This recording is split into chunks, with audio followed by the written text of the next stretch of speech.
华视在地新闻继续来讲，嘉义市安心旅游4000万的额度已经用掉8.5%。看准商机，嘉义市政府另外阁加码3000万，补助来嘉义市的旅客，每一个人住宿费500块。不过，这个额度就得要用完了。旅宿的业者希望市政府会当阁推出到第2波的加码，冲关这个住房率，继续甲游客靠入来嘉义。 出名饮料店人有够多，排的是排有够长，起码要等15到20分钟的，还有站。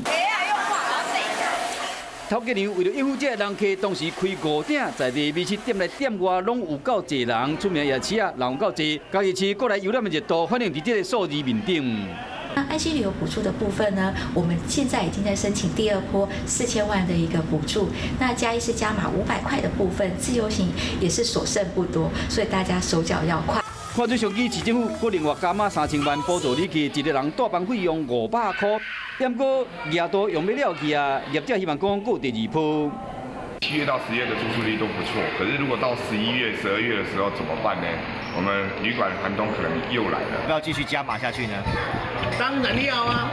加码下去的话，我们以后就没有机会了。希望游客回流经济使阁活起来，观光业是笑嗨嗨，希望讲这个优惠的力度继续延续落去，让人客欢喜，业者嘛欢喜。